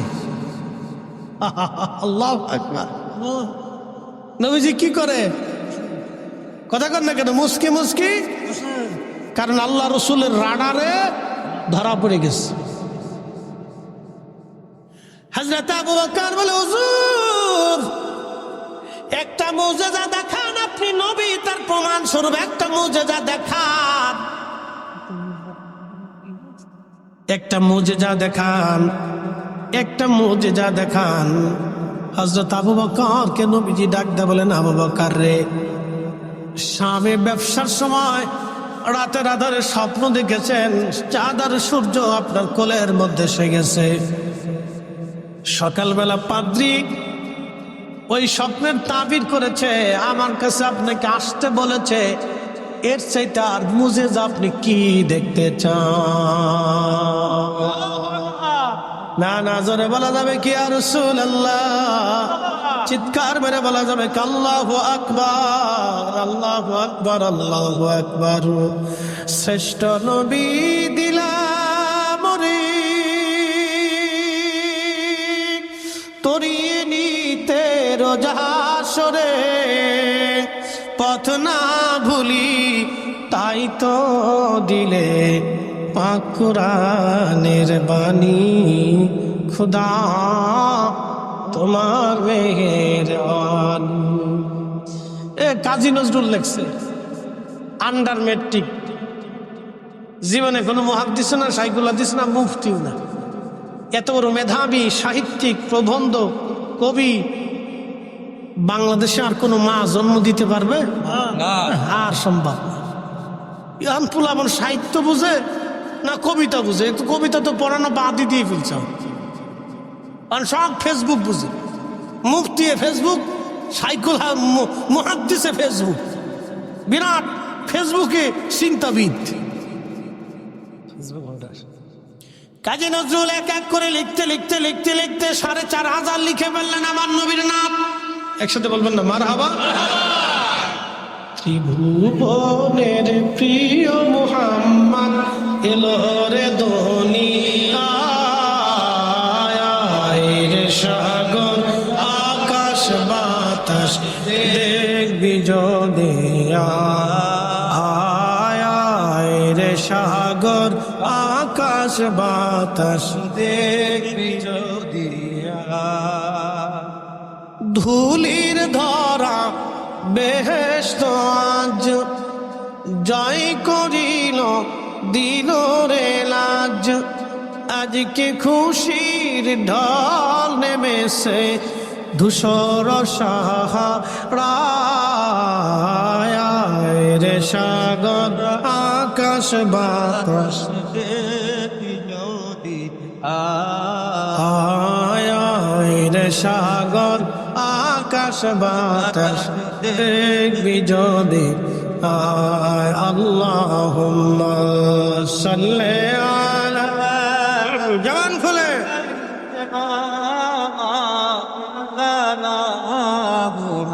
محمد ولا أدي سيدنا مولانا محمد আপনাদের বুঝতে কি কোনো অসুবিধা? আচ্ছা, খুব মনোযোগের সাথে বুঝেন। তো হযরতে সিদ্দিক আকবর রাদিয়াল্লাহু আনহু গুহার ভিতরে পা দিয়ে রাখছে। সাপ এসে বারবার কামড় দেয়। প্রচন্ড বিষের যন্ত্রণায় আবু বকর সহ্য করতে না পেরে চোখ বেয়ে পানি চলে আসলো। এক ফোঁটা পানি নবীজির মুখ মুবারকে, চেহারা মুবারকের উপরে পানি এসে পড়ল। বুঝে যান নবীজি আবু বকরের উরু মুবারকে মাথা মুবারক দিয়ে ঘুমিয়ে পড়লেন। আর এক ফোঁটা পানি এসে আল্লাহ নবীর চেহারা মুবারকে পড়ল। নবীজির ঘুম ভেঙে গেল। আবু বকর, কি হয়েছে আপনার? চোখের পানি ফেলে ফেলে কেন কান্না করেন? বলে হুজুর তেমন কিছুই না। বলে না আবু বকর বলো। বলি ইয়া রাসূলুল্লাহ, দুনিয়ার সন্তানের মহব্বতে কাঁদি না, বিবির মহব্বতে কাঁদি না, দেশ ছেড়ে চলে যাচ্ছি, দেশের ভালোবাসায় কাঁদি না, আমার জীবনের মোহে কাঁদি না। নবী, আপনি রাসূল ঘুমাচ্ছিলেন উরুর উপরে মাথা রেখে। আল্লাহর কসম আপনার ঘুম আরাম আমি ব্যাঘাত ঘটাইতে চাই না ইয়া রাসূলুল্লাহ। আপনার ঘুমে কষ্ট হোক, আপনাকে আমি জাগাইতে চাই নাই নবীজি। সমস্ত গুহার গর্তের মুখগুলি বন্ধ করেছি, একটা গর্তের মুখ আমি বন্ধ করতে পারি নাই। আমি পা দিয়ে রেখেছি, একটা সাপ এসে বারবার আমাকে দংশন করতেছে, কামড় মারতেছে। ইয়া রাসূলুল্লাহ, বিষের যন্ত্রণা সহ্য করতে না পেরে আমি কাঁদতেছি। আল্লাহ নবী বললেন, আবু বকর কোথায় তোমাকে কামড় দিয়েছে বলো। দেখানোর পর আল্লাহ নবী মুখ মুবারক থেকে একটু লালা নিয়ে ক্ষত স্থানে লাগাই দেওয়ার সঙ্গে সঙ্গে সমস্ত সাপের বিষগুলি নিমিষের মধ্যে পানি হয়ে গেল।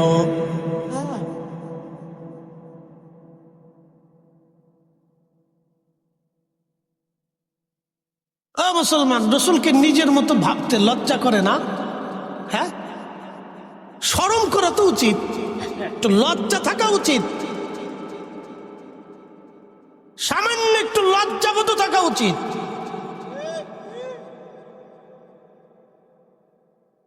যদি কোনোদিন উহুদে যান, বদরে যান, মদিনার থেকে বদরের দিকে রওনা করবেন অথবা বদর থেকে মদিনার দিকে আসবেন, একটা জায়গার নাম বীরে শেফা, একটা কুয়া আছে।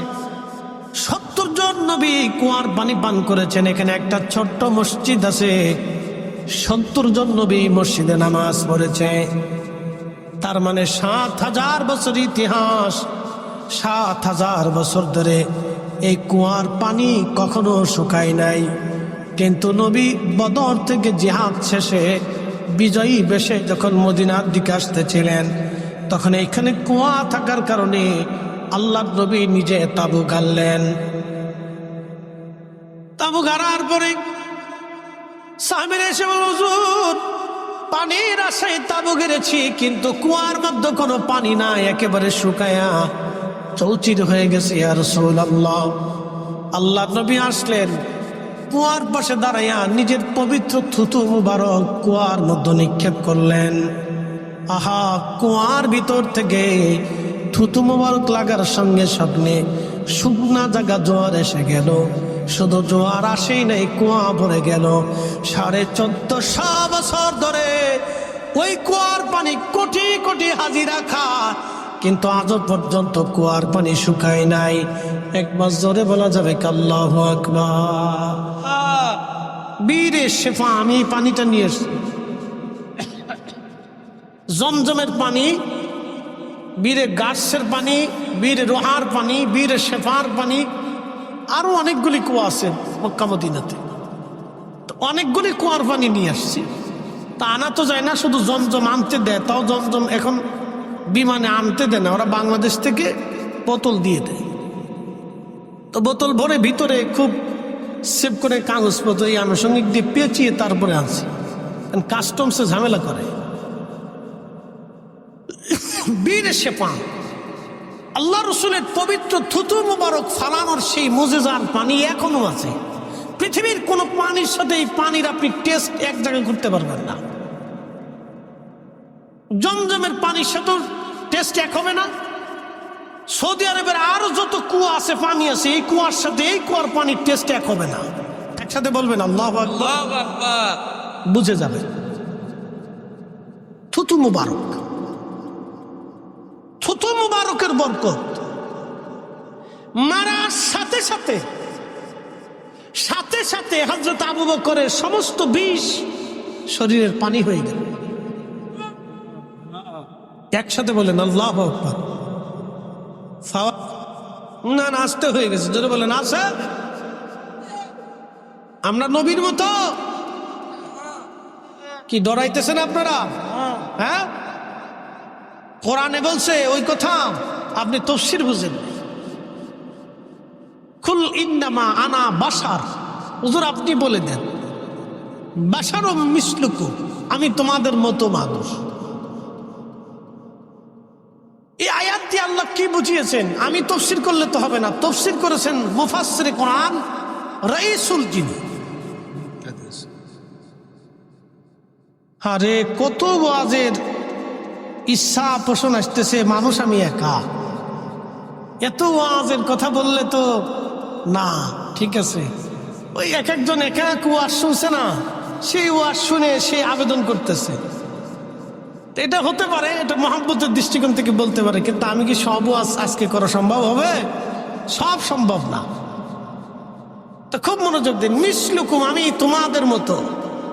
এই আয়াতের তাফসীর ইবনে আব্বাস করেছেন 1450 বছর আগে। তিনি রাখছেন আল্লাহ এই আয়াত দিয়ে রসুলকে আত্মাওয়াদু, বিনয় নম্রতা শিক্ষা দিয়েছেন, বিনয়ী হতে বলেছেন। বিনয়ী বলে দাও তুমি আমাদের মতো। রসুল বলছেন আমাদের মতো, তো ঠিক আছে, নবীজি থুতু মেরে কুয়ার নিচ থেকে পানি উঠিয়েছেন, আপনি একটু টিউবওয়েল থেকে উঠান। কি কথা কন না কেন? আল্লাহর নবী থুতু মুবারক লাগার কারণে সাপের বিষ পানি হয়ে গেছে, আপনার সাপের বিষ পানি করার দরকার নেই, আপনি বিড়ালের বিষ পানি করে দেখান। কি কথা কন না কেন? সাপেরটা দরকার না, আপনি বিড়ালেরটাই করেন। সাপের কাছে যাওয়ার দরকার নাই, আপনি বিড়ালেরটা করেন। 3 দিন নবীজি জমিনের উপরে, আল্লাহর নবী শরীর মোবারক থেকে সুঘ্রাণ আসে। একসাথে বলবেন আল্লাহু আকবার। ওহুদের ওয়াজ করতেছিলাম, এদিকে চলে যায়। ওহুদে এখনো রসুল করিমের পবিত্র সুঘ্রাণ ওহুদ থেকে আসে। আমি নিজে তার রাস সাক্ষী, নিজে নিজে কোথায় গেলে পাবেন বলে দিচ্ছি, কখন গেলে পাবেন তা বলে দিচ্ছি। ওহুদে দিনে বহুবার গেছি। ওহুদের পাথর, পাহাড়ের পাথর আমি নিয়ে আসছি, অনেকগুলি গুছিয়ে গুছিয়ে আনছি। রসুল কেন আনছেন? আমি এনেছি এই জন্য। আল্লাহ রসুল বলছেন এই ওহুদ আমাকে ভালোবাসতো, আমি নবী ওহুদকে ভালোবাসি। আলা বাবিম মিন আবওয়াবিল জান্নাহ, আমার উম্মত তোমরা জান্নাতে ঢোকার সাথে ওহুদকে আগে দেখতে পারবা। ওহুদকে আল্লাহ জান্নাতের দরজার পাশে রেখে দিবে, কারণ আমাকে ভালোবাসে। আমাকে ভালোবাসার জন্য ওহুদ আল্লাহর জান্নাতে চলে যাবে।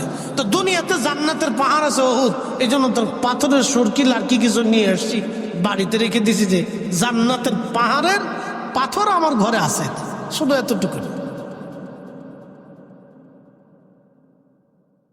আমার হাতে যে আংটি দেখেন, এই আংটি হচ্ছে আকিক পাথর। মদিনাতে একটা জায়গা আছে, শোনেন, মদিনা ইউনিভার্সিটির সামনে যদি কোনোদিন যান তো একটা ওয়াদি আছে, ওয়াদি আল মুবারাক। এই ওয়াদি আল মুবারাকের আর একটা ওয়াদি আকিক, এর পাথর দিয়ে এই পাথর বানানো হয়। আকিকের ওয়াদি মুবারকের পাথর দিয়ে এই আকিক পাথরের আংটি বানানো হয়। আল্লাহর নবী এই পাথরের আংটি ব্যবহার করছেন, এই জন্য আমি করি।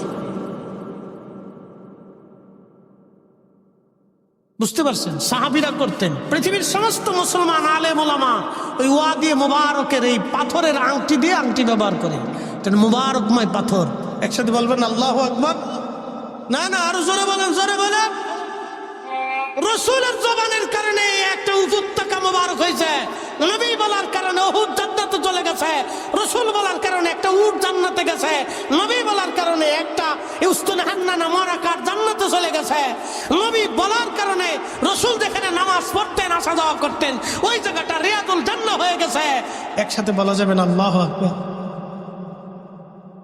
আপনি রসুলের জবানটাকে এত সহজ করে কিভাবে বুঝেন? তা আপনি কিয়ামত পর্যন্ত চিল্লে আপনার ঘরের টুকু জান্নাতের বাগান বানান তো দিতে পারেন নাকি? এই জন্য আপনাকে বুঝতে হবে অনেক কিছু, খালি বাহ্যিকভাবে অনেক কিছু বুঝলে হয় না, আভ্যন্তরীণভাবে কিছু বুঝতে হবে।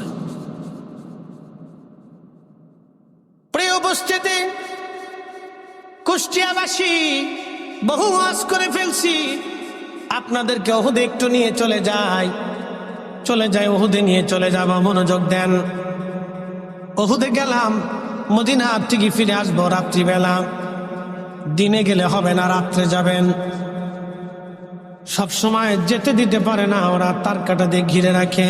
আমার এই বছর হজের সময় তার কাটা কাটা ছিল। আমার সাথে যিনি ছিলেন মাওলানা মাইনুদ্দিন আহমদ জালালাবাদী সাহেব, তিনি সিলেটের খাজা হজ গ্রুপের মালিক। ওনার সাথে, ওনার কাফেলার সাথে আমি গিয়েছিলাম। তো খাজা সাহেবকে বললাম, মামা আপনি আমাকে রাত্রিবেলা ওহুদে নিয়ে চলেন। বলে, মামার এই পুলিশে ঝামেলা করে, এত রাত্রে ওহুদের ওইখানে যাব। আমি বললাম চলেন আপনি, আমরা কে কে যাবে বলেন। আরো কয়েকজন আলেম মিলে আমরা রাতের আধারে রওনা করলাম। মদিনাতুল মুনাওয়ারা থেকে, হোটেল থেকে বের হইয়া আমরা ওহুদে চলে গেলাম। যায় দেখি কেউ না, একেবারে স্রেফ ফাঁকা, রাতে বেলা কেউ আসে না। ধীরে ধীরে ধীরে ধীরে তার কাটার ফাঁকা দিয়ে ঢুকে আমরা ওহুদে হেঁটে হেঁটে পাহাড় পেরে পেরে পেরে পেরে ওহুদের সেইখানে গেলাম, যেখানে রাহমাতুল লিল আলামিন ওহুদের যুদ্ধে দন্ত মোবারক শহীদ হওয়ার পরে আমার নবীজি ওইখানে বিশ্রাম নিয়েছিলেন। ওইখানে যাওয়ার পরে রাত্রিবেলা যখন গেলাম, আল্লাহর কসম করে বলি ওই জায়গাটা সিমেন্ট দিয়ে গেঁথে রেখেছে, যাতে ভিতরে কেউ যেতে না পারে এবং এটা অপবিত্র করতে না পারে। রাত্রিবেলা যখন গেলাম, কসম খুদার, ওই যার সাথে আমার জীবন আমার মুখ, ওই মালিকের কসম করে বলি, ওহুদের ওইখান থেকে আল্লাহর জান্নাতের খুশবু বাতাসে বাতাসে ভেসে আসতে লাগলো। মাহফিল সাক্ষী, ওয়াল্লাহি বিল্লাহি তাল্লাহি, আমার জীবনকে, আমার নাককে, আমার জিন্দেগিকে, আমার ওই সময়ের মুহূর্তটাকে আমি অস্বীকার করতে পারবো না। শুধু আমি না, আমার সাথে আরো 4-5 জন আলেম ওলামা যারা ছিলেন, আমরা মোহিত হয়ে গেলাম, অস্থির হয়ে গেলাম যে এটা কি। উনি বললেন, আমি প্রায় 20 থেকে 25 বছর ধরে আমি মানুষকে হজে আনি। মক্কা মদিনার এত জায়গা আমি দেখলাম, এত জায়গা গেলাম, পৃথিবীর বহু দেশ আমি ঘুরেছি। তবে বাইতুল আকসায় সেই পাথর, যেই পাথরে কদম রেখে আমার নবীজি বোরাকের পিঠে চড়েছিলেন, সেই পাথরে নবীজির কদমের দাগ এখনো আছে। সেই পাথর থেকে যেই ঘ্রাণ আসে, উহুদ থেকে একই রকম ঘ্রাণ আসে, ঘ্রাণের কোনো পরিবর্তন নাই। পৃথিবীর কোন আতরে আপনি ঘ্রাণ আর পাবেন না যে উহুদ থেকে আমার রসুলের বিশ্রামের জায়গা থেকে যে ঘ্রাণ আসে। পৃথিবীর অন্য কোথাও থেকে এই ঘ্রাণ আর আপনি খুঁজে পাবেন না। পৃথিবীর সবচেয়ে দামি আতর থেকেও ঘ্রাণ পাবেন না। একবার জোরে বলা যাবে আল্লাহু আকবার। আমার জীবনের বাস্তবতা থেকে বলতেছি, ভালো করে শুনে যাবেন, ভালো করে শুনে যাবেন, বাস্তব দলিল থেকে বলতেছি। ওই স্থান পর্যন্ত পৌঁছাইলাম যেখানটা উহুদে ফাঁকা, একবারে কাছে সামান্য একটু জায়গা আছে। 4-5 জন আমরা ওখানে জামাতে নামাজে দাঁড়াইলাম। ঘ্রাণ আসতে লাগলো, সিমেন্ট দিয়ে গাঁথা সামান্য একটু জায়গা, জানালার মতো ফাঁকা করা। আমরা ওই পাথরের কোনায় দাঁড়িয়ে মাথা ভিতরে ঢুকাইয়া লক্ষ্য করলাম, শুধু বাহির থেকে না, বাতাস থেকে না, রাহমাতুল লিল আলামিন 1400 বছর আগে যেখানে বিশ্রাম করেছিলেন, সারা রাত্র বিশ্রাম করেছিলেন, শুধু নবীর বিশ্রামের জন্য এই জায়গা থেকে এখনো 1400 বছর পরে আল্লাহর জান্নাতের ঘেরান এখনো আসে। একসাথে বলেন আল্লাহু আকবার, হাত উঁচা করে বলেন আল্লাহু আকবার। আমার নবীর মজেজা আসে না নাই? নবীর মজেজা আসে না নাই? কিয়ামত পর্যন্ত নবীর মজেজা টিকে থাকবে, কথা বলেন ঠিক না বেঠে?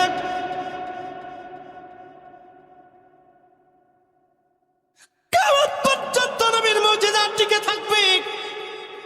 কয়েক ঘন্টা পর্যন্ত ওখানে এশার নামাজ পড়েছি, নফল পড়েছি, দুরূদ শরীফ পড়েছি, মিলাদ শরীফ পড়েছি, দোয়া করেছি, বারবার বারবার বারবার দোয়া করেছি। যত সময় বসে গেছি তত সময় ওখান থেকে সুঘ্রাণ আমাদের নাকি বেশি বেশি আসছে।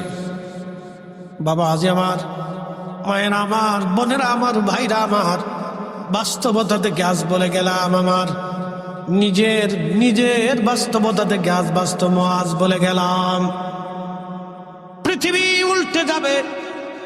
পৃথিবীর কোন সেন সুঘ্রাণ থেকে ঘ্রাণ আপনি পাবেন না বাবা। এত চমৎকার ঘ্রাণ, এতই চমৎকার সুঘ্রাণ আসতে লাগলো খান থেকে। আরে আল্লাহ আল্লাহ, নিজের নাককে ভোলা যায় না, নিজের জীবনকে ফাঁকি দেওয়া যায় না। ও কুষ্টিয়াবাসী, এই জন্য আমরা কেউ নবীর মতো না, নবী আমাদের মতো না। চিৎকার মেরে বলেন ঠিক না বেঠে? এ সবজ গম্বদ ওয়ালে मंजूर दुआ करना, जब वक्त न जाए आका दीदार अता करना, दीदार अता करना। मैं कब्र अंधेरी घबराऊंगा जब तन्हा, इमदाद मेरी करनी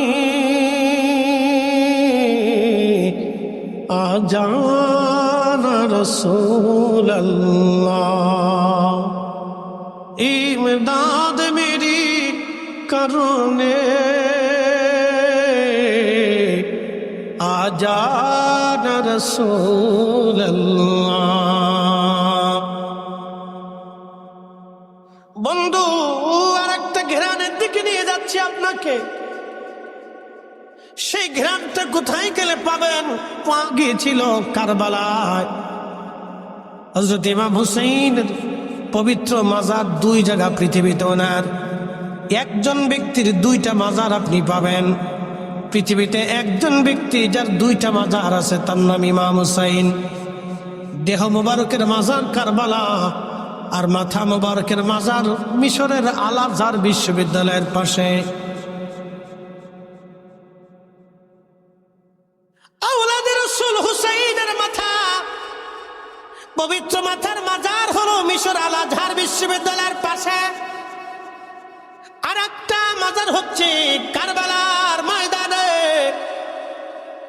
ইমাম হুসাইন রাদিয়াল্লাহু আনহু যখন কারবালার ময়দানে শহীদ হয়ে যায়, দেহ মুবারক থেকে মাথা আলাদা করা হলো, দেহ মুবারক থেকে জুব্বা খুলে ফেলে দেওয়া হলো। কুষ্টিয়ার মুসলমান, দিলটাকে নরম করে দিবেন, কথা খুব মনোযোগের সাথে শুনবেন। আমি আমার নিজস্ব কিসসা থেকে বলবো না, বিশুদ্ধ আইমে কেরামের কিতাব থেকে আমি ঘটনাগুলি বলতেছি। ইমাম ইবনু কাসিরের মতো বিশ্ববিখ্যাত সিরাতবিদ, মুহাদ্দিস এবং মুফাসসির, উনি ওনার কিতাব আল বাদার ভিতরে ঘটনাগুলি লিখেছেন। আওলাদে রাসূল পবিত্র দেহ থেকে জুব্বা খুলে ফেলল ওরা। জুব্বা খুলে ফেলে দেওয়ার পরে মাটির মধ্যে কারবালার ধুলার মধ্যতে নাকি শুয়ে রাখা হলো। নিথর দেহ পড়ে আছে কারবালায়। আরে 70টা ঘোড়াকে ওরা সিরিয়াল করলো আওলাদে রসুলের দেহ মোবারকে ঘোড়া দাপড়ানোর জন্য। একটা না, দুইটা না, 70টা ঘোড়া সিরিয়াল করলো। আপনারা জানেন ঘোড়ার পায়ের নিচের খুরের ভিতরে, খুরের মধ্যে তা আপনার লোহা দিয়ে বানানো থাকে।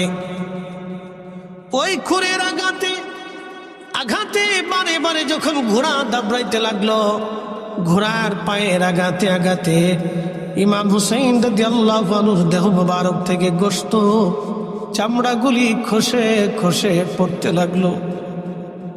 হযরত জায়নব তাবু থেকে দৌড়াইয়া ভাইয়ের লাশের পাশে দাঁড়ায়া মদিনার দিকে তাকায় তিনি কাঁদতেছিলেন আর বলতেছিলেন, ইয়া মুহাম্মাদাহু ইয়া মুহাম্মাদা, ইয়া মুহাম্মাদাহু ইয়া মুহাম্মাদা।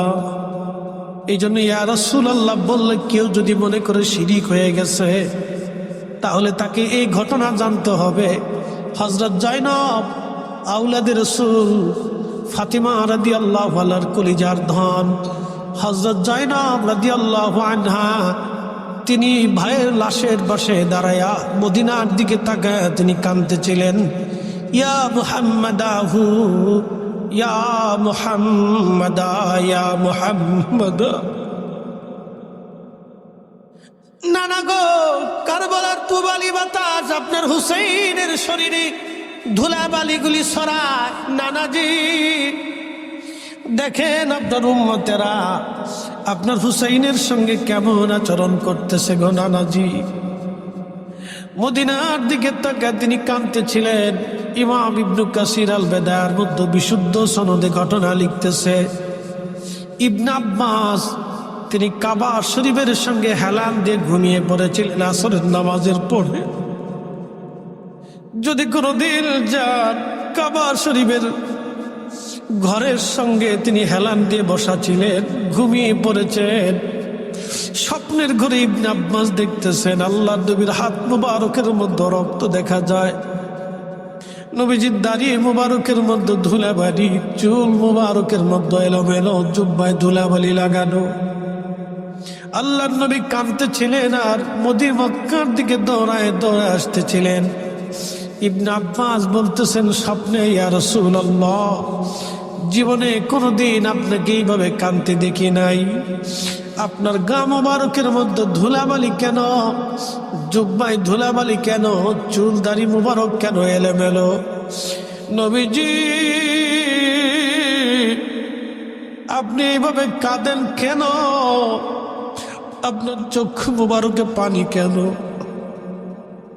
আপনি দৌড়ান কেন নবীজি? কি জন্য আপনি দৌড়ান? আল্লাহর নবী ডাক দিলেন, ইবনে আব্বাস তুমি খবর দাও আমার হুসাইন কারবালায় শহীদ। আমি হুসাইনের শাহাদাতের সময় আমি তার পাশে ছিলাম। আমি তার রক্ত নিয়ে, তার শহীদ হওয়ার সাথীদের রক্তগুলি নিয়ে আমি আল্লাহর আদালতে যাইতেছি। তুমি মক্কাবাসীর খবর দাও আমার হুসাইন আর নাই, আমার হুসাইনকে কারবালায় শহীদ করা হয়েছে। আমি নবী তার শাহাদাতের সময় আমি তার পাশে ছিলাম।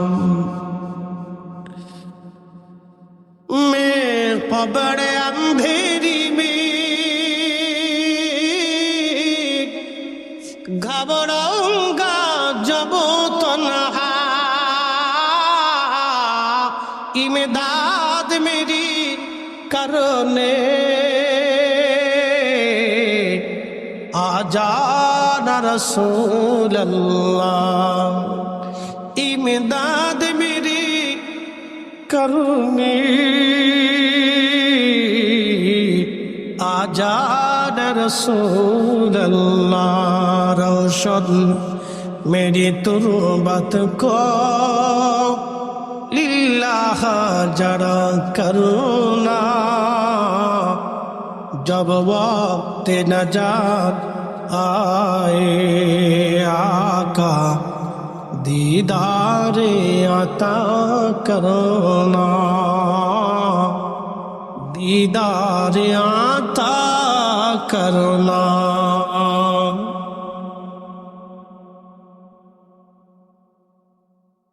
ইবনে আব্বাস বলেন আমার ঘুম ভেঙে গেল, ঘুম থেকে উঠে আমি পাগল পাড়া হলাম রে, আমার হুসাইন আর নাই দুনিয়াতে, আমার হুসাইন আর নাই। কারণ ইবনে আব্বাসের সম্পর্কে নাতি ছিলেন, ইবনে আব্বাস ছিলেন আমার রসুলের আপন চাচাতো ভাই, হুসাইন ছিলেন দৌহিত্র। নাতি হিসেবে খুব ভালোবাসতেন হুসাইনকে।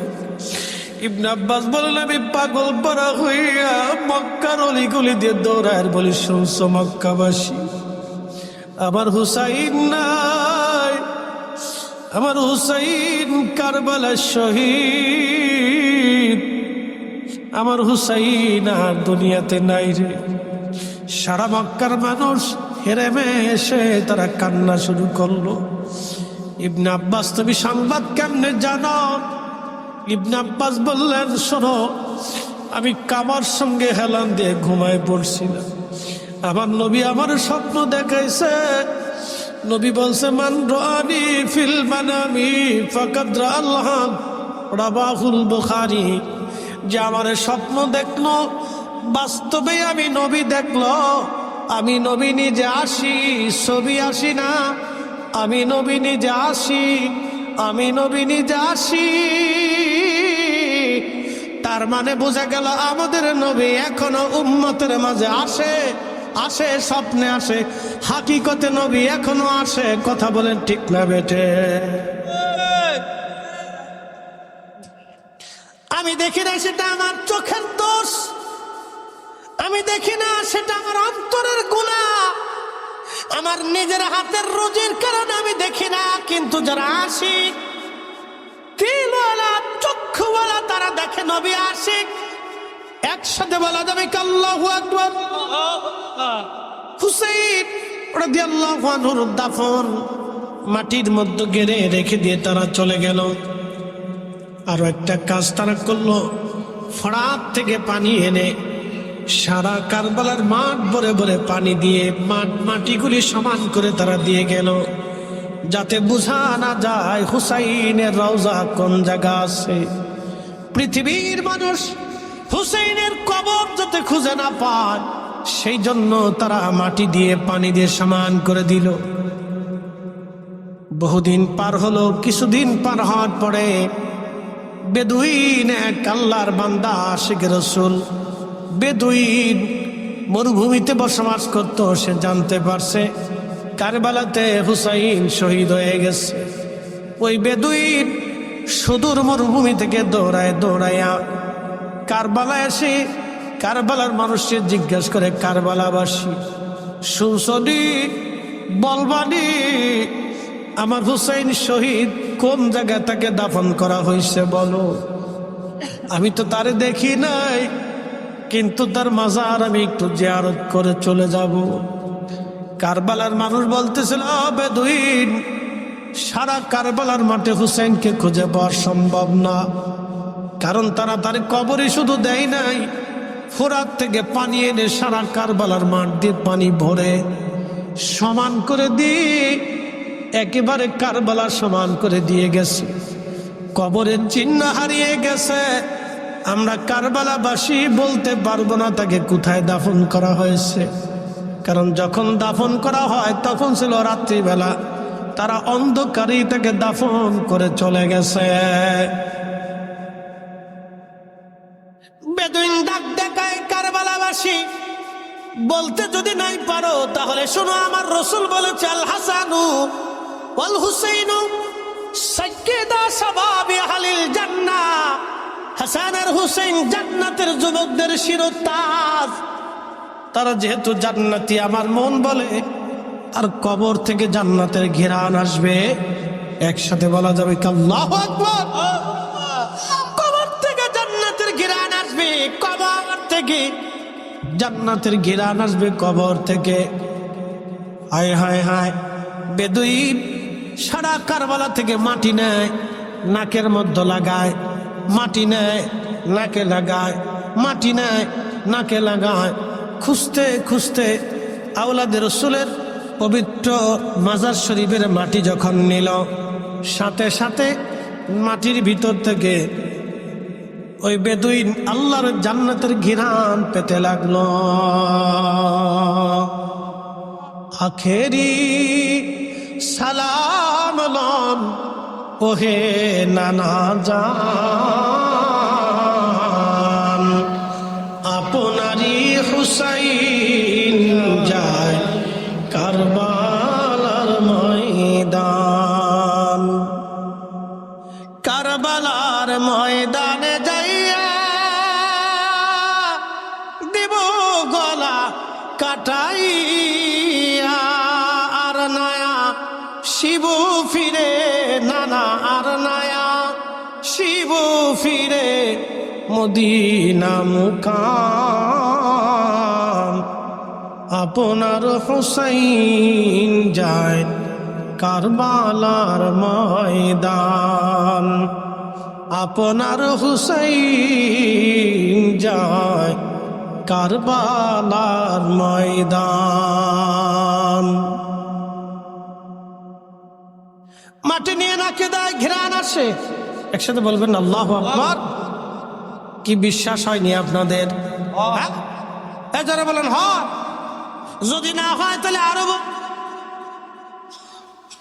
আমি তো লিখি নাই, ইমাম ইবনে কাসির আজ থেকে 750 বছর আগে ওনার কিতাবের মধ্যে বিশুদ্ধ সনদে লিখেছেন। যদি বিশ্বাস আরো না হয় আরো বলি, ইমাম বুখারীর মাজার বর্তমান উজবেকিস্তান, বাংলাদেশ, ভারত, পাকিস্তান, আফগানিস্তান, তারপর উজবেকিস্তান। উজবেকিস্তানের বুখারাতে ইমাম বুখারীর মাজার। 16 বছর পর্যন্ত ইমাম বুখারীর কবর থেকে জান্নাতের ঘিরান আসতো। 16 বছর পর একজন আল্লাহর ওলি হাত বাড়ায় বলেন, আল্লাহ, এইভাবে যদি কবর থেকে, মাটি থেকে জান্নাতের ঘিরান আসে, তো মাটি নিতে নিতে নিতে নিতে মানুষেরা কবর ভেঙ্গে চলে যাচ্ছে। আল্লাহ, এইভাবে যদি মাটির মধ্যে আপনি সুঘ্রাণ রেখে দেন, কিয়ামতের আগে ইমাম বুখারীর মাজারের চিহ্ন পাওয়া যাবে না। আল্লাহ, তার সমাধির চিহ্ন হবে না। আপনি সুঘ্রাণ বন্ধ করে দেন। 16 বছর পর্যন্ত সুঘ্রাণ চলেছে। 16 বছর পর্যন্ত ইমাম বুখারীর মাজারের সুঘ্রাণ ছিল। তারপরে আল্লাহর ওলির দোয়ার কারণে বন্ধ হয়ে গেল। তা আমি লিখি নাই, ইমাম হাজার আসকালানি ফাতহুল বারীর মুকাদ্দামাতে ইমাম বুখারীর জীবনী লিখতে যায় ওনারা লিখেছেন। একবার জোরে বলা যাবে আল্লাহু আকবার। আরে কোটি কোটি বুখারী যদি এক পাল্লায় দেন, আর ইমাম হুসাইনকে যদি আর এক পাল্লায় দেন, কোটি কোটি বুখারী ইমাম হুসাইনের জুতা মোবারকের সমান হবে না। কথা কন না কেন? ঠিক না? কোটি কোটি বুখারী, শুধু বুখারী না, সাহাবী ব্যতীত, সাহাবী ব্যতীত সব উম্মতকে যদি এক পাল্লায় দেন, আর ইমাম হুসাইন রাদিয়াল্লাহু আনহুর জুতা আর এক পাল্লায় দিবেন। ইমাম হুসাইনকে দেওয়া লাগবে না, ওনার পাগড়ি এক পাল্লায় দিবে, ততই চল। ওনার কবর থেকে সুঘ্রাণ আসলা, সুঘ্রাণ নিয়ে জায়গাটা নির্বাচন করলেন বেদুইন। জায়গা নির্বাচন করার পরে আজকে সেই মাজারে, সেই রওজাতে কোটি কোটি মুসলমান এখনো হাজির হয়, দোয়া করে, কান্নাকাটি করে। ইয়াজিদের পরাজয় হয়েছিল, কিন্তু বাহ্যিকভাবে বিজয় হয়েছিল ইয়াজিদ, আর সারা জিন্দেগির জন্য বিজয় হয়েছিল হুসাইন। তিনি জীবন দিয়েছেন কিন্তু আদর্শকে কুরবানি দেন নাই। তিনি জীবন দিয়েছেন, নানার কালেমাকে তিনি জলাঞ্জলি দেন নাই। তিনি জীবন দিয়েছেন কিন্তু নানার আদর্শকে নষ্ট করে যান নাই। কথা বলেন ঠিক না বেঠে? কুষ্টিয়ার মুসলমান, একাধারে 2 ঘন্টা আলোচনা করলাম। আল্লাহ আমাদেরকে আলোচনা বোঝার তৌফিক দিক। সকলে বলেন আমিন। না না হয় না, জোরে বলে না আমিন। তাহলে কথাগুলি বুঝে যাবে নাস আহলে বাইতে রাসূলের সুঘ্রাণ আসে ওনাদের কবর থেকে। এখন আপনাদেরকে প্রশ্নগুলি জবাব দিবেন, নবী দিয়া হুসাইন না হুসাইন দিয়া নবী? বুঝেন নাই? আবার প্রশ্ন করি, নবী দিয়া হুসাইন না হুসাইন দিয়া নবী? হ্যাঁ জোরে বলেন, জোরে জোরে। হুসাইন। ছেলে দিয়ে বাবা না বাবা দিয়ে ছেলে? বাবা দিয়েছে, আবার বুঝাই, ছেলে দিয়ে বাবা না বাবা দিয়ে ছেলে? বাবা দিয়েছে, ছেলে দিয়ে মা না মা দিয়ে ছেলে? মা দিয়েছে, নবী দিয়া হুসাইন না হুসাইন দিয়া নবী? নবী দিয়ে হুসাইন, আমাদেরকে দিয়ে নবী না নবী দিয়ে আমরা? নবী দিয়ে আমরা। এই বুঝে গেছেন এবার? আমাদেরকে দিয়ে নবী না নবী দিয়ে আমরা।